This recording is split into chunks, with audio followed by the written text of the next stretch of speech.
श्री राम जय जय राम। श्री राम जय जय राम। श्री राम जय जय राम। श्री राम जय जय राम। श्री राम जय जय राम। श्री राम जय जय राम।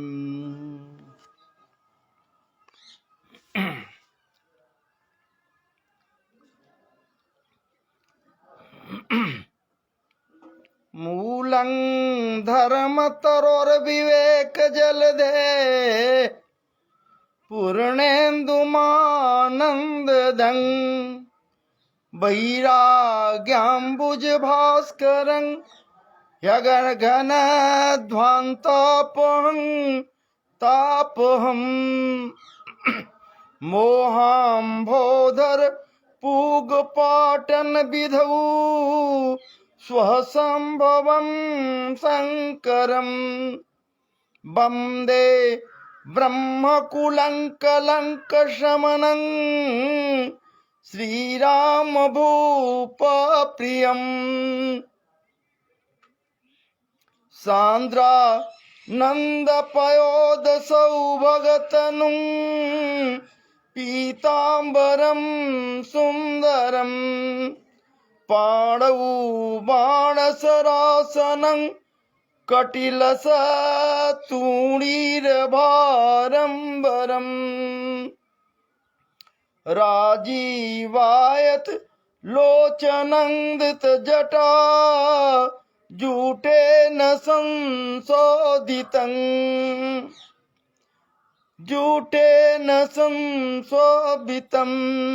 सीता लक्ष्मण संयुतं पथिगतं रामाभिरामं भजे।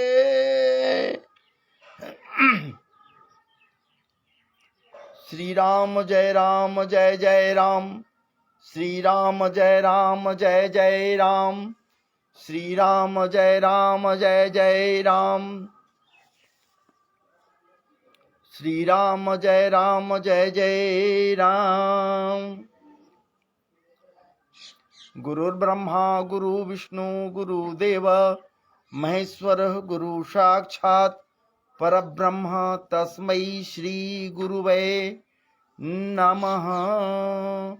तस्मै श्री गुरुवे नमः।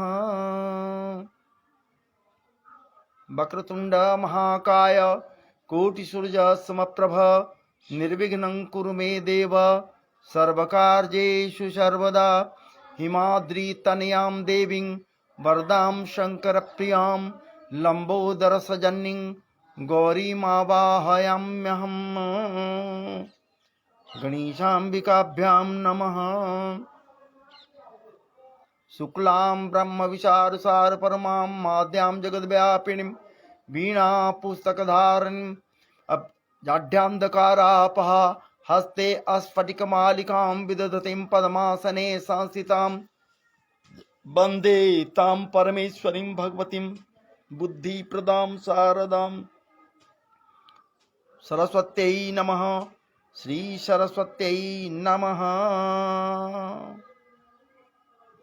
श्रीमन्नारायणाय नमः। विष्णवे नमः। नारायणाय नमः।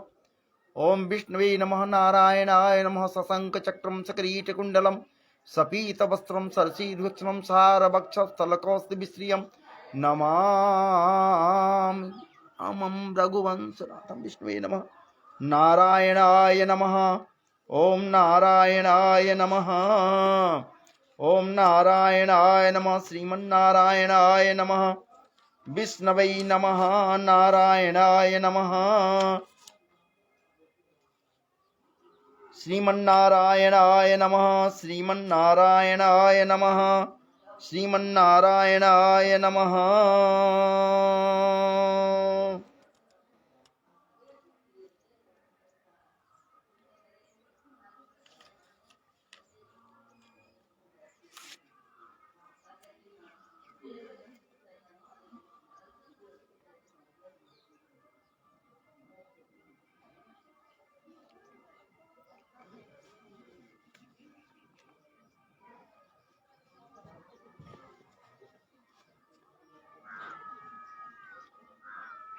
प्रभु कृपा से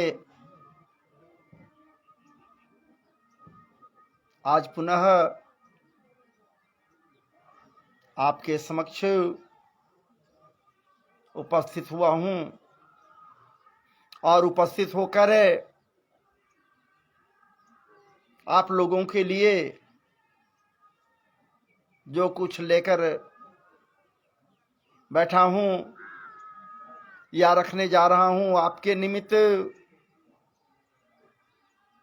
बड़ी ही पावन चरित्र है, पावन कथा है, पवित्र कथा प्रसंग है, जिसे लेकर उपस्थित हुआ हूँ। आप समस्त संतों से, आप समस्त भगवत प्रेमाकांक्षियों से, भगवत कृपा आकांक्षियों से, समस्त विज्ञजनों से, समस्त महानुभावों से, समस्त के समस्त मातृशक्तियों से, समस्त के समस्त बाल वृंदों से, समस्त के समस्त महामानवों से, समस्त के समस्त वृद्ध जनों से या फिर समस्त जनमानस से मेरा करबद्ध प्रार्थना होगा, आप जुड़ें और कथा रस का पान करें। ये परम पवित्र कथा अपने मित्र, जो मेरे परम मित्र हैं, प्यारे मित्र हैं और औरंगाबाद बिहार से हैं, वो संबद्ध श्री अजय कुमार मिश्रा जी हैं और वो परम जिज्ञासु भी है। मैं इसके पूर्व भी बतलाया, और जब तक जिज्ञासा न हो जाए तो महाराज जी कोई न कुछ पा सकता है, न पी सकता है, न पवा सकता है, न पिला सकता है, या फिर यदि कोई जिज्ञासु न हो जावे तो कोई वक्ता भी अपने पवित्र वक्तृत्वता से जनमानस को संतुष्ट या विभोर नहीं कर सकता है। जब तक जिज्ञासु न हो जावे, तो हमारे मित्र बड़े जिज्ञासु हैं और हमें तो लगता है ये ऐसे ऐसे संतों के सदृश जिज्ञासु हैं, इनके हृदय में जिज्ञासाएं प्रबल रूप से अवस्थित हैं हमारे मिश्रा जी के हृदय में, और वो बराबर कुछ न कुछ जानने की चाहत लेकर मेरे समक्ष निवेदन कर दिया करते हैं। आज उनको निमित्त बनाकर या फिर उनके जिज्ञासाओं के समन के निमित्त या फिर उनके पवित्र निर्देशानुसार जिस उपाख्यान को लेकर उपस्थित हुआ हूँ, ये महाराज जी मानस गंगा से है, मानस भागीरथी से है, और मैं मानस मर्मज्ञ तो न हूँ, लेकिन कोशिश करने के लिए प्रयासरत रहता हूँ कि आपके समक्ष कुछ न कुछ रख सकूं। और ये उनकी कृपा जब तक नहीं होगी तब तक कहीं से कोई कुछ नहीं रख सकता है। और मानस के कुछ उपाख्यानों को, कुछ कथा प्रसंगों को, या फिर महाराज जी सुंदरकांड से या फिर अयोध्या कांड से कहिए या जो कहिए, या फिर ये मानकर चलें जनकपुर प्रसंग को भी, धनुष यज्ञ के विषय में भी पूर्व में आपके समक्ष रखने का प्रयास मैं किया था, लेकिन मुझसे ये अनुरोध किया गया मेरे मित्र की ओर से कि राम कथा भागीरथी में आप प्रवेश करें, ताकि राम कथा मंदाकिनी के परम पवित्र अमृतमय प्रसंगों से लोगों को महाराज जी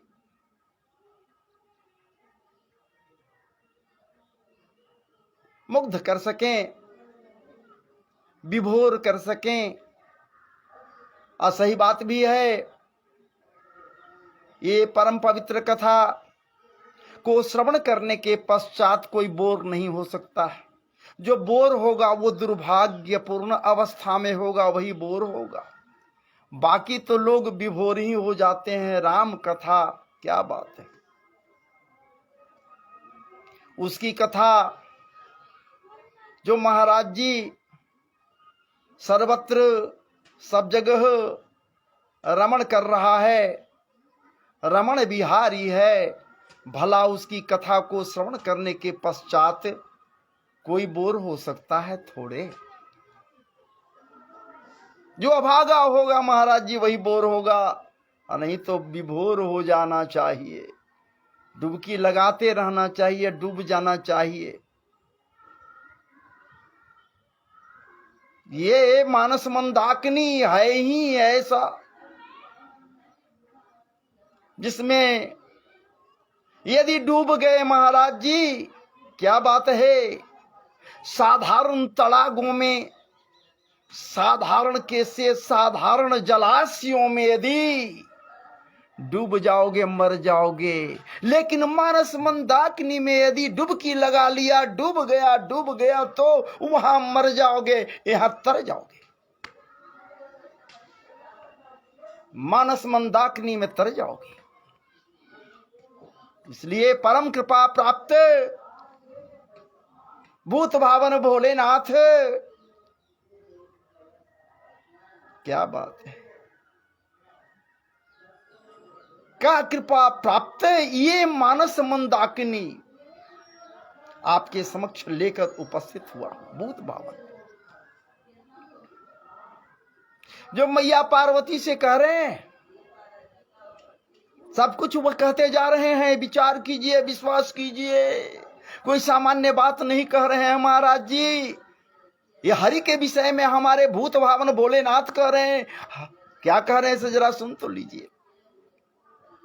अरे उमा से कह रहे हैं, उमा कहूं मैं अनुभव अपना, उमा कहूं मैं अनुभव अपना, और सत हरि भजन जगत सब सपना। सब सपना है, सब मिथ्या है।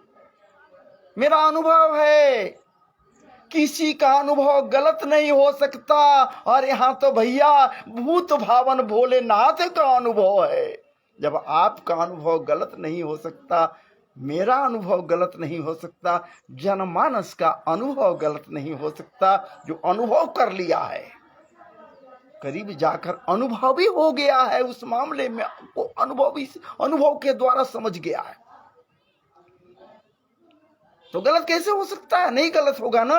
और यहां तो भूत भावन करने की मेरा अनुभव है, मैं अनुभव किया कि अगर कुछ सत्य है तो हरि भजन ही तो सत्य है, राम नाम ही तो सत्य है, राम नाम ही तो सत्य है। राम सत्य हो न हो ये बात एक अलग है, लेकिन राम नाम सत्य है। राम नाम बिन गिरा न सोहा। जिस गिरा से, जिस जिह्वा के से महाराज जी राम का नाम नहीं उच्चरित हो। क्या बात है, उस जिह्वा का क्या महत्व है, ये भूत भावन कह रहे हैं ना। इसलिए वो रमण बिहारी है, रमण कर रहा है और कह रहा है कि हरि व्यापक सर्वत्र समान, समान भाव से और समानता को लेकर नहीं, समान भाव से प्रत्येक कण कणिकाओं में भी वो रमण कर रहा है। रमण बिहारी हरि अर्थात राम रूपी रसायन से संयुक्त है समस्त के समस्त परिवेश, राम रसायन। क्या बात है। और ये राम रस से पूरित मानस मंदाकिनी को आपके समक्ष लेकर ये दास उपस्थित हुआ है। कहां का प्रसंग है अब मैं आपके समक्ष रख रहा हूं। ज्यादा भावनाओं में न बहूं, भूमिकाओं में न जाऊं। बस यही समझ लो भैया कि परम पवित्र आख्यानों को लेकर आपके समक्ष उपस्थित हुआ हूं। और यह है अरण्यकांड। हमारे जिज्ञासु मित्र महाराज जी निमित्त बनकर ये निश्चित रूप से हमारे समक्ष ये जिज्ञासाओं को व्यक्त किए हैं कि अरण्यकांड वो निमित्त है। बाकी तो महाराज जी ये तो आप लोगों के लिए ये परोसाई करने के लिए आग्रह किए हैं। एक मैं ही नहीं श्रवण करूं, जो भगवत भक्त हैं, जो ठाकुर जी के कृपा को प्राप्त करने के लिए उत्कंठित हैं, लालायित हैं, आह्लादित हैं, उन्मादित हैं, महाराज जी वो भी क्या बात है आह्लाद की पराकाष्ठा पर पहुंच जाए, रससिक्त हो जाए, राम रस का पान करते रहें करें। वो निमित्त हैं, लेकिन ये आपके लिए परोसाई। अरण्यकांड कोई सामान्य कांड नहीं है, अरण्य कांड है। तो आइए हम अरण्य कांड में, मानस के पवित्र कांड अरण्य कांड में प्रवेश कर रहे हैं। तो आइए पहले, हालांकि यह श्लोक को मैं पहले रख चुका हूं आपके समक्ष, लेकिन एक बात इतना जरूर है कि इस अरण्य कांड में महाराज जी प्रभुता को जानने के निमित्त, प्रभुता को समझने के निमित्त, प्रभुता का महाराज जी संज्ञान लेने के निमित्त, या प्रभुता रूपी क्या बात है मंदाकिनी में निमज्जित होने के निमित्त, या प्रभु के समस्त गरिमाओं का आस्वादन करने के निमित्त महाराज जी को यदि रूप बदलता हो, भाव बदलता हो, और विकृत हो जाता हो, विकृत बुद्धि का हो जाता है, विकृत विवेक का हो जाता हो, विकृत ज्ञान का हो जाता हो, ठाकुर के प्रभुत्व को समझने के निमित्त, तो महाराज जी ये विकृत होना, ये अपने मन को बदलना सिर्फ और सिर्फ वो एक निमित्त है। बाकी तो हम सबों को ये स्पष्ट करने के लिए इस विकृति को धारण करता है, ताकि आप भी आए प्रबुद्ध जनों, आप भी समझ लो कि हमारे रघुनाथ जी, हमारे श्री राम प्रभु, हमारे क्या बात है कितने प्रतापी हैं, कितने प्रबुद्ध हैं और कितने महत्वपूर्ण हैं। उनकी महत्ता क्या है, वो कैसे दीन बंधु हैं, कैसे दीनानाथ हैं, कैसे वो कृपा निधान हैं, जो जन समुदाय सामान्य से सामान्य लोगों के ऊपर भी अपने कृपामृत की बरसात कर बैठते हैं।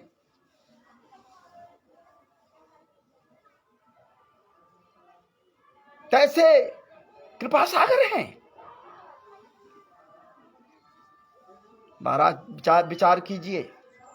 उनके प्रभुत्वता की ओर इशारा करता है अपने कृत्य के द्वारा, अपने कर्मों के द्वारा, विपरीत कर्मों के द्वारा, गलत अर्थात कुकृत्य के द्वारा वो समस्त जनमानस को उसी ओर इंगित करता है कि देखो भैया, देखो अय ठाकुर प्रेमियों, अय श्री राम भक्तों, देखो और देखो, भली भांति देखो, हमारे कृत्य की ओर एक नजर तो डालो कि मैं कौन सा कृत्य किया जिसका महाराज जी दंड स्वरूप मृत्यु होनी चाहिए थी, मुझे मर जाना चाहिए था, लेकिन हमारे कृपा निधान ठाकुर श्री राम प्रभु रघुनाथ जी अनंतानंत कृपा विभूषित कृपालु परम दयालु मुझे काना बनाकर छोड़ दिए, एक आंख से हीन कर दिए। क्या बात है, कितने बड़े बड़े कृपालु हैं। अरे हम और आप भी हो न भैया, हमारे और आपके भी जो प्रिय वस्तु है, प्रिय प्रिय प्रिय परम प्रिय, विचार कीजिए। अगर लाइन पर हैं अजय मिश्रा जी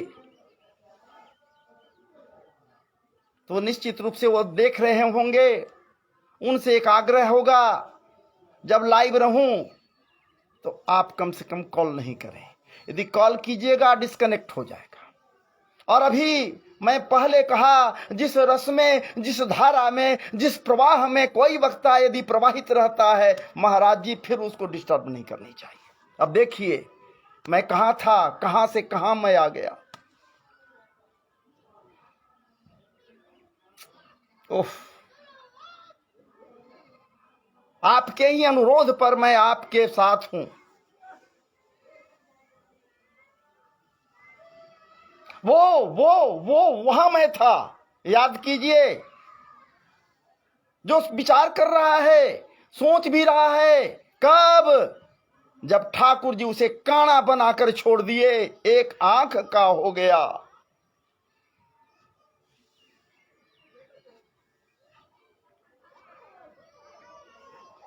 यदि महाराज जी सही में बाणों का संधान कर दिए होते,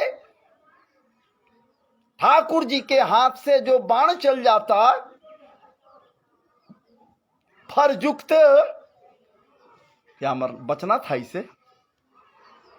ये काना बनाकर जो छोड़ दिए वो काना नहीं बनता महाराज जी, उसका अंत हो जाता। लेकिन हुआ क्या?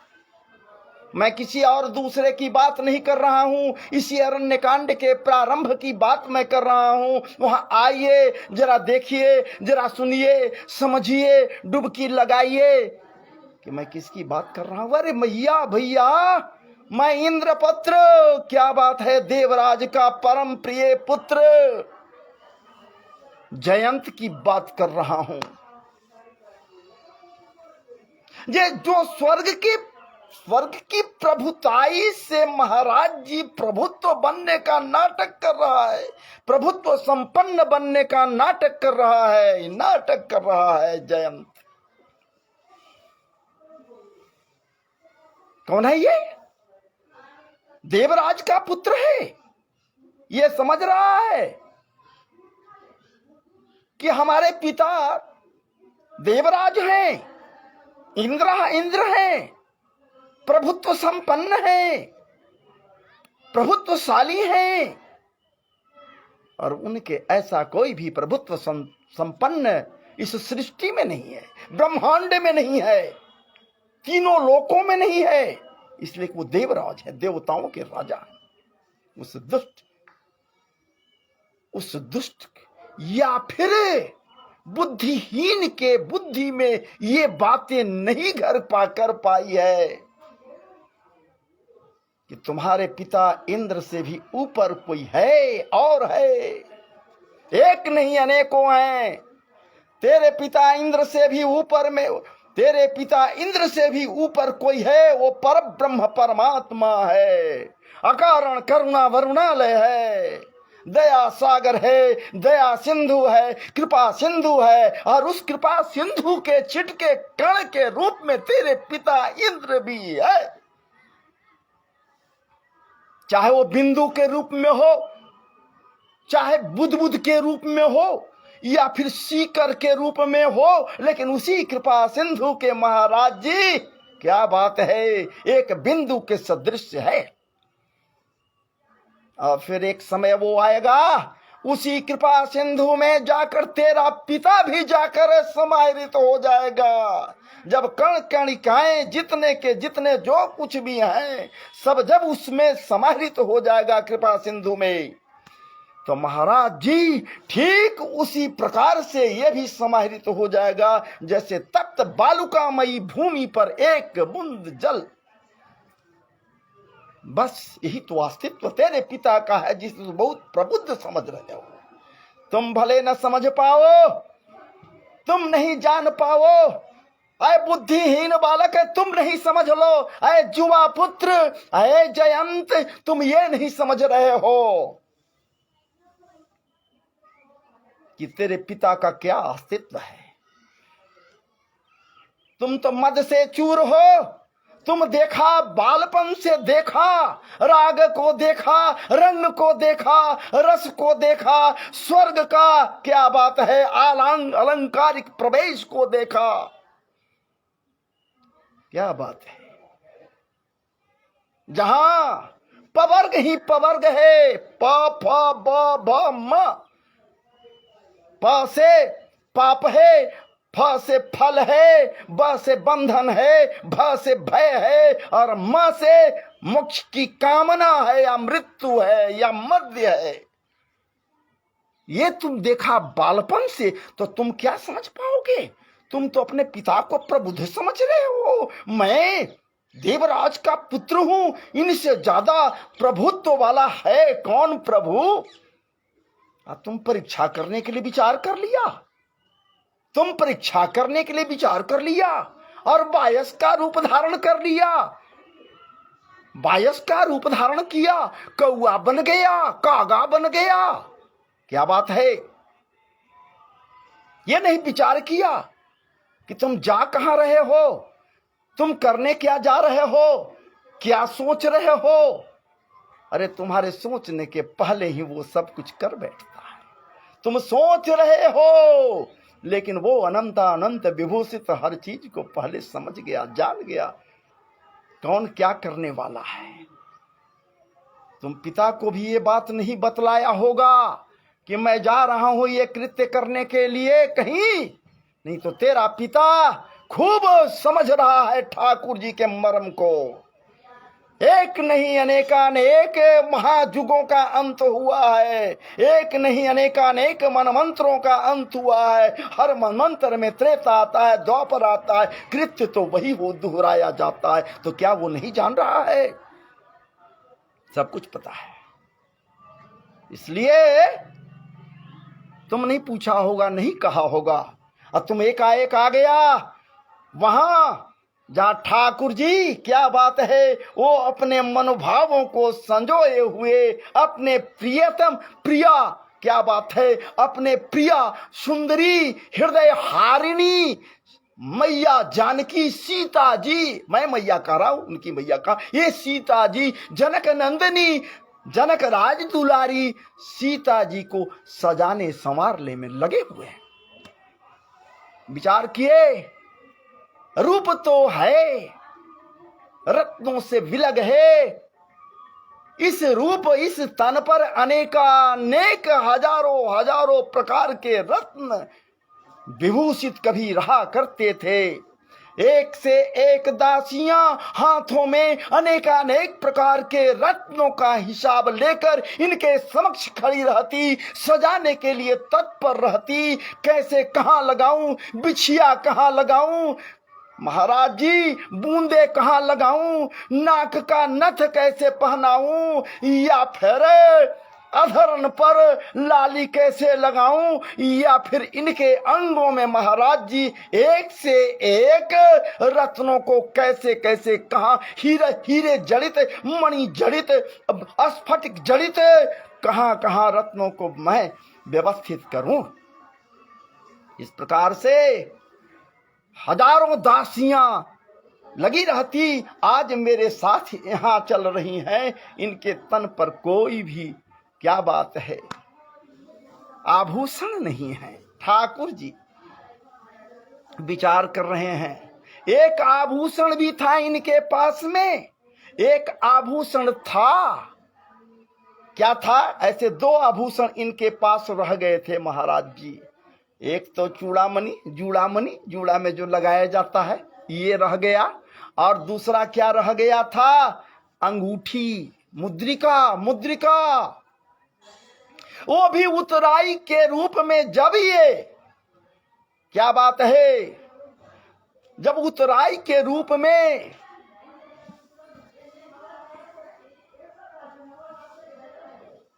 नाव से पार आने के बाद केवट को प्रभु के द्वारा स्वयं कैसे दे सकती हैं, इतने मर्यादित है, मर्यादा पुरुषोत्तम की पत्नी मैया जानकी, ये अपने हाथ से किसी को रत्न कैसे दे सकती हैं, क्या बात है। अगर ये दे दे तो कल्याण हो जाएगा। ये तो राम प्रभु को दीन पार उतर गए उतराई देने के लिए कि लीजिए, और ये उतराई के रूप में केवट को दे दीजिए, कुछ तो था नहीं।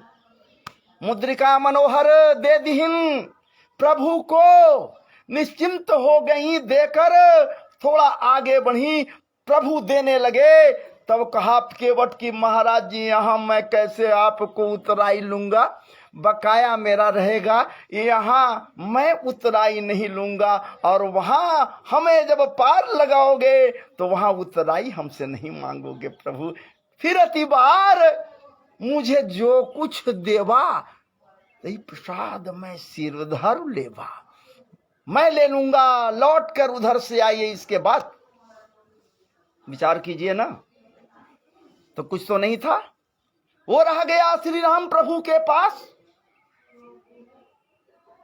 मुद्रिका के रूप में, एकमात्र जूड़ामणि है। ठाकुर जी विचार कर रहे हैं बस इतना ही तो परिधान है, और कुछ तो रत्न नहीं है। बस चलते समय एक नहीं अनेक पुष्पों को महाराज जी संकलित करते गए, सहेजते गए, संजोते गए, लेते गए, उठाते गए, चूमते गए, तोड़ते गए, एक से एक अनेक नाना प्रकार के पुष्पों को महाराज जी एक शिला पर बैठे हैं, और एक शिला पर बैठकर क्या कर रहे हैं ये ठाकुर जी, जरा विचार कीजिए, हमारे ठाकुर जी क्या कर रहे हैं। एक बार चुनी कुसुम सुहाए, निज कर भूषण राम बनाए, निज कर भूषण राम बनाए। महाराज जी बनाना क्या था, प्रभु का हाथ लग गया, निज कर, निज लगा हुआ है, अपने हाथों का स्पर्श किए, अपने हाथों से आभूषण बनाने गए, बनाने लगे, तो इनके हाथ को लगना आभूषण तो स्वयं बन गया। क्या बात है, आभूषण बनाने लगे, पुष्पों का आभूषण बनाने लगे, अनेक आभूषण बनाए, प्रेम पूर्वक आसीत ही पहिराए प्रभु सादर। और क्या किए, हृदय हारिणी, आहा क्या बात है, जानकी को बड़े प्रेम से उन सुंदर पुष्पों को पहिराने लगे। अब विचार कीजिए, कोई यहीं की बात थोड़े है, जब जब मौका मिला है ये पहिराने से पीछे नहीं हटे हैं, खूब न अपने प्रिया को पहराए हैं, चाहे द्वापर में पहिरावे कृष्ण रूप में, चाहे यहाँ महाराज जी क्या बात है, क्या भूत भावन अपने प्रिया को नहीं प्रसन्न किए हैं? क्या बात है, उनको सजाते बजाते भूत भावन नहीं है? क्या ब्रह्माणी को नहीं सजाते बजाते हैं अपने प्रिया को प्रसन्न करने के लिए? महाराज जी, क्या आप नहीं प्रसन्न करते हो? अपने हाथों से उन्हें सजाते बजाते नहीं हो? यहाँ यदि हमारे रघुनाथ जी हैं, क्या बात है, मर्यादा पुरुषोत्तम है, मर्यादा में रहते हुए ये बड़े प्रेम से महाराज जी रत्नों को नहीं बल्कि पुष्प रूपी रत्नों से निर्मित अनेकानेक रत्नों से उनको सजाने संवारने के लिए तत्पर है, सजा संवार रहे हैं। हमारे कौन? रघुनाथ जी। अब बैठे फटिक शिला पर और दोनों, क्या बात है, अब वो भी सुंदर हैं, सुंदरतम हो गए, चूंकि अनेकानेक क्या बात है पुष्पों से निर्मित महाराज जी परिधानों से उनको सजा दिए, इसलिए वो अति सुंदरतम हैं। सुंदर रूप में वो महाराज जी दिखलाई दे रही हैं, इसलिए ये दोनों के दोनों बैठे हुए हैं। पास में लखनलाल जी नहीं है, इधर उधर कहीं होंगे। दास है ना, दास है ना, कोई सामान्य तो नहीं है। और बस उसी समय मानस में आया है, अरे सुरपति सुतधारी वायस भेवेशा, ये बायस का रूप धर लिया। मैं पहले बतलाया, इसके मन में मद भरा हुआ है, ये मदांध है, ठाकुर जी के गरिमा को नहीं समझ रहा है, ये तो श्री राम प्रभु को साधारण मानव समझ रहा है। ये उस परिवेश में पला है जहां ईर्षा ही ईर्षा है, जहां स्पृहा ही स्पृहा है, जहां डाह ही डाह है, जहां जलने की प्रवृत्ति है। कोई यदि सुंदरतम स्थिति में हो, सुखद स्थिति में हो महाराज जी, तो उसे भय हो जाता है कि कहीं मेरे साम्राज्य पर अधिकार न कर ले। श्री राम प्रभु को जब सामान्य मानव के सदृश प्रेम में क्या बात है संयुक्त देखते या देखता है वो, तो उस परिवेश में पला हुआ डाही जलनशील वो जयंत देवराज का पुत्र है, जो बायस का रूप धारण कर लिया, कवय का रूप धारण किया, वो जयंत उसका नाम है। महाराज जी याद रखे, जयंत। क्या किया? उतना ही नहीं ना, कुकृत्य कर बैठा, वैसा कृत्य कर बैठा। वो तो समझ रहा है कि साधारण मानव है, परीक्षा भी हमारा हो जाएगा, इसी बहाने परीक्षा मैं ले लूंगा, और जब वो मुझ पर कृपा करेगा तो उसके कृपा को भी मैं पालूंगा। अरे वो दया निधान है, मैं गलती भी करूंगा, गलत कृत्य भी करने जा रहा हूं, तो ये बात तय है कि हम पर वो कृपा करेगा ही, कृपामृत का बरसात कर ही देगा, तो मैं भाग्यशाली हो जाऊंगा। मैं देवराज का पुत्र जयंत निम्न कृत्य करने के पश्चात भी उसके कृपा का पात्र बन जाऊंगा। दया निधान है वो, कृपा निधान है। इसलिए ये क्या किया, बायस का रूप कौवे का रूप लिया, और जहां बैठी हुई जानकी मैया है, जहां वो भी बैठे हुए हैं, प्रभु रघुनाथ जी भी बैठे हुए हैं, थोड़ा बिलग हैं लेकिन वो तो सजा बजा दीन थे, बैठे हुए हैं, प्रसन्न मुद्रा में बैठे हुए हैं। क्या बात है, सुखमय स्थिति में बैठे हुए हैं हमारे स्वामी। क्या बात है, अपने हाथों हमको सजाए हैं, अनेकानेक रत्नादि से हमको सजा दिए। ये रत्न और कुछ नहीं बल्कि पुष्पों के रत्न है, निर्मित हैं। कैसे होंगे बने हुए, एक से एक ठाकुर जी के द्वारा बने, हाथ लगा दिए, निज कर, अपने कर के द्वारा हाथ लगा दिए, वो तो ये सुंदर बन गया, ऐसे ही सुंदर बन गया। ठीक उसी प्रकार से जैसे उनका ही दिया हुआ प्रसाद जब हम उनको अर्पण करते हैं, त्वदीयं वत्स गोविंदम, महाराज ये प्रसाद अमृत बन जाता है। ठाकुर जी को हम ये महसूस करते हैं कि निश्चित है कि अपने हाथ को लगा दिए, भोग लगा लिए, इसलिए जब भोग लगा लिए तो अमृत हो गया। यहां ठाकुर जी तो स्वयं अपने हाथों से स्पर्श कर रहे हैं, तो ये क्या बात है। इसलिए वो क्या किया, बायस का बेत बनाया, कौवे का रूप धारण किया। क्या बात है। अने महाराज जी वो सुकोमल सीता के चरण के ऊपर चोंच का प्रहार किया, चंचू का आघात किया। ओ दुष्ट, रूप बदलकर, वेश बदलकर आया।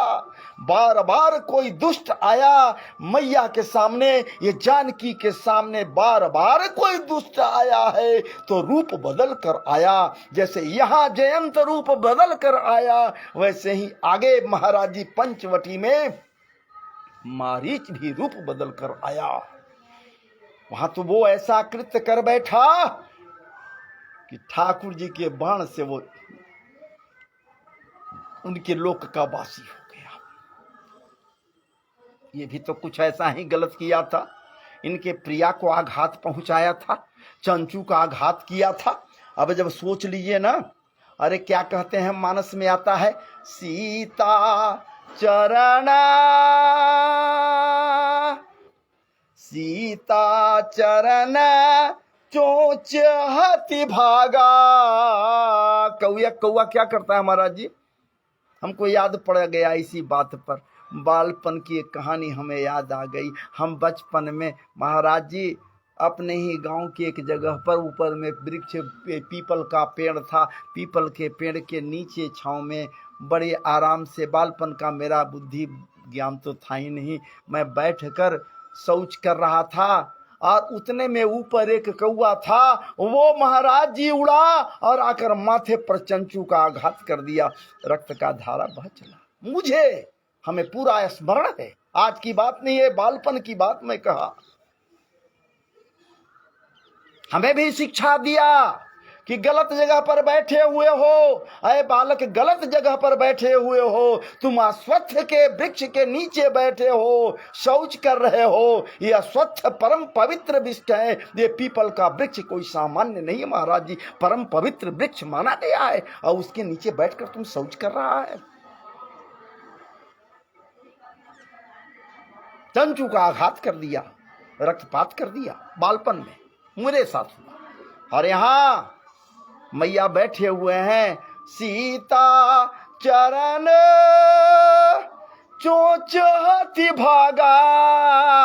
भागने में बड़ा प्रबल होता है, और यहां जब कौवे का रूप धारण किया है, समझ गया कि यदि हम जो कृत्य करने जा रहे हैं, यदि पकड़ा गए तो वही मुड़ी ऐठा जाएगा, मेरा घेची ऐठा जाएगा, पकड़ा गए तो हमको क्या कर बैठे। साधारण मानव यदि होगा तो हमको क्या करेगा, हम तो मार ही दिए उड़ जाएंगे, और नहीं तो महामानव होगा। ये यदि प्रतापी होगा, ये परमात्मा यदि होगा, ये परम पुरुष यदि होगा, प्रभुत्व संपन्न होगा, तो फिर देखा जाएगा, इसकी कृपा हमें प्राप्त हो ही जाएगी।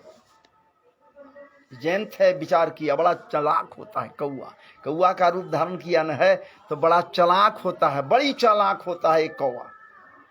तो आता है, सीता चरण चोंच हाथी भागा, मूढ़ मंदमति कारण कागा। ये मूढ़ भी है, मंदमति भी है, और मंदमतिता के कारण, मंदमतित्व के कारण, बुद्धिहीनता के कारण ये नहीं समझ पाया कि मैं कहां क्या कर रहा हूं, किसके चरण पर प्रहार चंचू का कर रहा हूं। अरे महाराज ये तो प्रियाजू हैं, किनके, रघुनाथ जी के, क्या बात है, इनके चरणों पर मैं प्रहार कर रहा हूं, तो अब प्रहार कहां होगा मेरे ऊपर, ये समझ नहीं पाया। बायस, जयंत रूपी बायस चला रुधिर रघुनायक जाना। महाराज जी विचार कीजिए, मैया सीता के चरण से जब रुधिर चला होगा,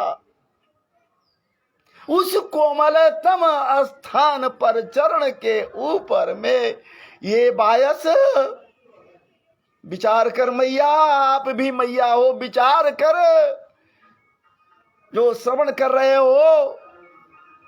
ये सीता मैया के चरणों के ऊपर जब बायस अपने चोंच का आघात किया, चोंच मार दिया, तो मैया जानकी के चरणों से रक्तपात होने लगा। विचार करो, जब हम लोग मरमाहत हैं ये सोच कर, विचार कर कि मैया के पैरों से जब रक्त चले होंगे तो कैसा महसूस हुआ। एक तो दुखियारी बनी हुई है और दूसरे तरफ ये दुख भी है कि चंचू का आघात कर दिया, चोंच मार दिया। हमारे रघुनाथ जी तब जाने जब रुधिर को देखे, विदग्ध हो गए, व्याकुल हो गए। क्या बात है, हमारे रघुनाथ जी व्याकुल हो गए। उसके कृत्य से कितना कुकर्मी कृत्य किया है, गलत कृत्य कर बैठा। जो हमारे प्रेयसी के चरणों पर अपने चोंच का प्रहार कर दिया, चोंच मार दिया, रक्त निकलने लगा। तो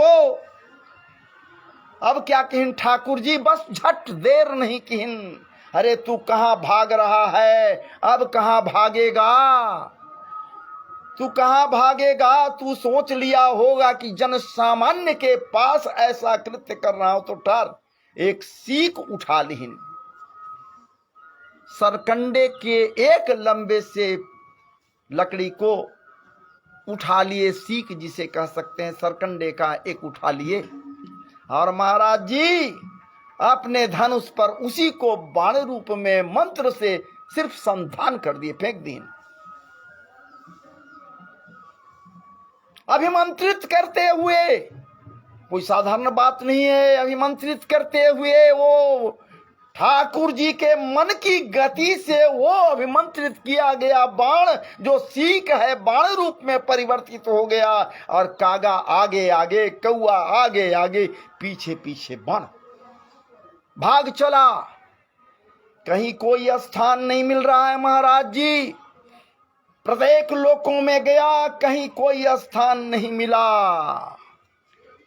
ठीक उसी प्रकार भागा चल रहा है जिस प्रकार कभी, क्या बात है, दुर्वासा ऋषि भागे चल रहे थे चक्र के भय से, सुदर्शन जी के भय से। आखिर क्या कारण है सुदर्शन जी के भय से भागे चल रहे थे, पूर्व के वीडियो में डाल चुका, लेकिन फिर भी मैं आपको बतला दूं। आखिरकार दुर्वासा जी भागे क्यों चल रहे थे? सुदर्शन जी के भय से। विचार कीजिए, यहां बात हो रही है त्रेता की, और वो बात कब की है? वो द्वापर वाली बात यहां त्रेता में पहले ही ये चर्चाओं में है, मानस में आया हुआ है। विचार कीजिए ना, बार बार ये होता है ना, बार बार आता है प्रसंग ना। 71 युग है महाराज जी, 71 चतुर्युगीय है। पूर्व के वीडियो में बतला चुका है, 71 बार चतुर्युगीय जब बीतता है तब एक मनमंत्र पूरा होता है। कोई सामान्य नहीं है। तो ये तो होता है, बार बार होता है, नहीं होता है सो बात तो नहीं है। और इस प्रकार से मैं बतलाया, ये चोंच मार तो दिया, उसी पर ये स्पष्ट करते हुए यहां पर मानसकार कह रहे हैं, मानस में आया कि ठीक उसी प्रकार से कोई इसे आश्रय नहीं देने के लिए तत्पर हुआ जैसे सुदर्शन जी के भय से। जब सुदर्शन जी पीछे पीछे आगे आगे भागे जा रहे हैं दुर्वासा, उनको कहीं कोई स्थान नहीं मिला। अजी वो छोड़िए ना, वो तो बात बहुत दूर की है। अपने पिता के पास भागा हुआ पहुंचा, देवराज के पास। कहा वहां कि बचाइए त्राहिमाम पिता श्री, बचाइए मेरा प्राण संकट में है।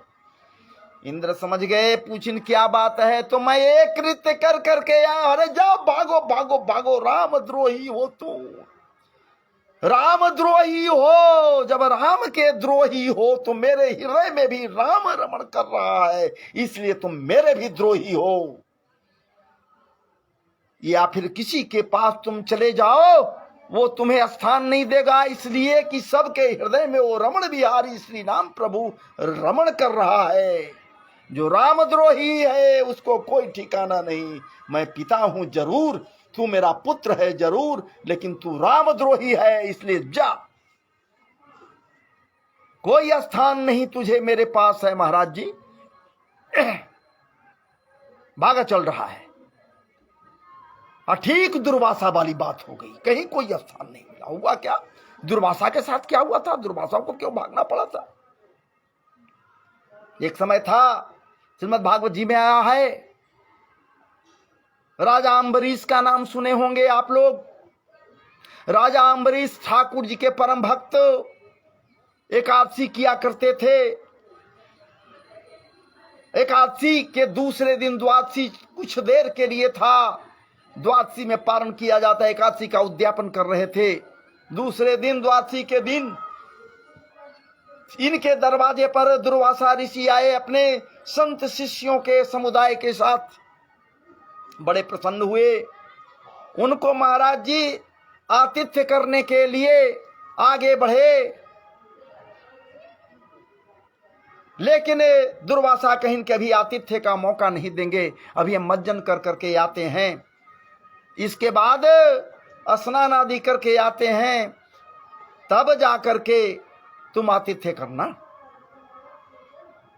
चले गए। उनको विलंब हो गया, आने में विलंब हो गया, और कुछ मुहूर्त ज्यादा समय नहीं बच गया है द्वादशी का। यदि द्वादशी निकल जाएगा तो महाराज जी एकादशी का उद्यापन हो रहा, उसका पुण्य फल भी हाथ से जाता रहेगा। यदि वो द्वादशी रहते, पारण नहीं करते, तो उनके यहाँ के विद्वानों के द्वारा ये सम्मति दी गई कि महाराज जी ये काम करें, आप भगवान के चरणोदक का पान करें, चरणामृत का पान कर लें, उससे आपका पारण हो भी जाएगा, नहीं भी होगा, लेकिन ये आप कर लें। यही हुआ। चरणामृत पी लिए, पान करते ही इधर चरणामृत पान कर लिए, उधर दुर्वासा जी इनके दरवाजे पर पहुंच गए, हरि प्रेरणा से, ठाकुर जी के प्रेरणा से। लेकिन जैसे ही इनको देखते हैं ये संतुष्ट हैं, वो समझ गए दुर्वासा सिद्ध संत हैं, कोई सामान्य थोड़े। कौन है, क्या है, पहले मैं बतला चुका हूं, फिर समय आने पर आपके समक्ष जरूर रखूंगा कि दुर्वासा है कौन। ये रुद्रावतार है, सामान्य नहीं है। ये समझ गए। कहीं कह रहे छलिया पाखंडी, तू कहता कि भगवत भक्त हैं, हम एकादशी किया करते हैं, तू पारण कैसे कर लिया? तेरे दरवाजे पर अतिथि आया हुआ है, बिना अतिथि को जिमाए, बिना अतिथि को आतिथ्य प्रदान किए तू पारण कैसे कर लिया? इनको बोलने का मौका नहीं दिए महाराज जी, कोई सफाई का मौका नहीं दिए अम्बरीश जी को, जो परम भक्त ठाकुर जी के हैं। दिए एक राक्षसी प्रकट हो गई, कृत्या नाम की। कृत्या चली, कृत्या से बोल दीहिन कि जा इसे मार डाल, जला दे। वो कृत्या नाम की राक्षसी चल दी, धधकते हुए ज्वाला को फैलाते हुए इनको जलाने के लिए राजा अम्बरीश को। लेकिन महाराज जी वहां तक पहुंच नहीं पाई, वो कृत्या वहां तक नहीं पहुंच पाई। अकस्मात अम्बरीश जी के आगे सुदर्शन जी प्रकट हो गए। कौन सुदर्शन जी भाई? क्या है, क्या है, क्या चीज है सुदर्शन जी? अरे ठाकुर जी का आयुध जो सुदर्शन जी है, सुदर्शन चक्र, शंख चक्र गदा पद्म, ये चक्र वही सुदर्शन चक्र है जो इनकी रक्षार्थ नियुक्त किए गए थे ठाकुर जी के द्वारा। क्योंकि ठाकुर जी तो साफ कहते हैं, साफ तो कह दिए इन्हें कि मैं भक्तों के अधीन हूं, भक्त जो चाहता है वही होता है, मेरा कुछ नहीं चलता भक्तों के समक्ष। बस प्रकट हो गए सुदर्शन जी और अपने तीव्र तेज से, तीव्र ताप से कृत्या को जलाकर खाक कर दिए, जल गई, भस्म हो गई वही। और चल दिए सुदर्शन जी उनको जलाने के लिए, उनको अहित करने के लिए। दुर्वासा जी को भाग चले दुर्वासा। कोई जगह नहीं मिला महाराज जी, कहीं कोई जगह नहीं उनको मिल रहा है। ब्रह्मलोक में गए, ब्रह्मा जी कहें कि नहीं भैया नहीं, ये हमसे काम नहीं होगा, उनसे रक्षा मैं नहीं कर सकता आपको। शिवलोक में गए, भूत बामन कहें कि भला ये मैं कैसे रक्षा कर सकता, हमसे भी नहीं होगा, उनके अस्त्र से आपको मैं नहीं रक्षा कर सकता। एक काम कीजिए, उन अपने आप चले जाइए उन्हीं के पास, स्वयं ही वो आपकी रक्षा करेंगे अपने अस्त्र से, सुदर्शन जी से। आप जाइए। भागे भागे भगे भगे पहुंच गए ठाकुर जी के पास, श्री नारायण प्रभु के पास पहुंच गए। त्राहिमाम त्राहिमाम त्राहिमाम त्राहिमाम, प्रभु रक्षा करें रक्षा करें रक्षा करें। लेकिन ठाकुर जी कहें कि तू मेरा अहित नहीं किया है, मेरा अहित नहीं किया है, तुम जिसका अहित किया है, आप जिसका अहित किया है, ऐ ऋषि प्रवर, आप जिसको अहित करने के लिए विचार किया है वही आपका कल्याण करेगा, मैं कुछ नहीं कर सकता, मैं तो। और वो उठा लिया, हृदय से लगा लिया, का छोड़ा हुआ है, मंद अभिमंत्रित है। ऐसा कैसे हमारे मर्यादा पुरुषोत्तम दीन बंधु दीनानाथ करेंगे? मारना होता तो वहीं तुरंत बाण छंदान करते मारा जाता, दिव्य बाण, लेकिन नहीं ऐसा कीन। तो यही हुआ, तकनीकी गड़बड़ी के कारण बार बार आपसे अलग हो जा रहे हैं। और बीच में मिल गए नारद जी, विचार किए, देवर्षि हैं वो भी, विचार किए देवर्षि नारद, क्या बात है, अगर इसका अहित हो जाएगा तो स्वर्ग का अहित हो जाएगा, इसलिए अहित न हो, इसलिए हमें कोई रास्ता इसको बताना चाहिए। हालांकि ये तो गलत कृत्य कर ही दिया, इतना गलत किया है जिसका कोई सीमा नहीं है, लेकिन हमारा जो कर्तव्य बनता है मैं इसको बतलाऊं।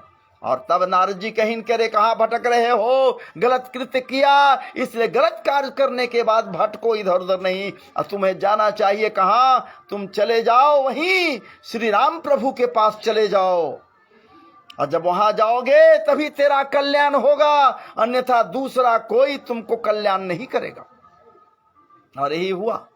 जयंत जाता है, ठाकुर जी को अनुनय विनय करता है, महाराज जी प्रसन्न करने के लिए उनके चरणों में गिर जाता है, ठाकुर जी से निवेदन करता है, हे ठाकुर जी, मैं मंद बुद्धि जयंत इंद्रपुत्र बाल्यकाल से रास रंग में देखा, उसी के बीच रहा, वातावरण वहां का देखा, जैसा देखा, जहां खाया जैसा, पिया जैसा, वहां वही तो मेरे अंदर है, जिसका फल मिला। आपके साथ ऐसा किया, गलत कृत्य किया, इसलिए हे ठाकुर जी आप मेरा कल्याण करें, मैं आपके समक्ष दया की कामना लेकर हूं, आप मुझ पर दया करो प्रभु, दया निधान, आप मुझ पर दया करो दया करो दया करो।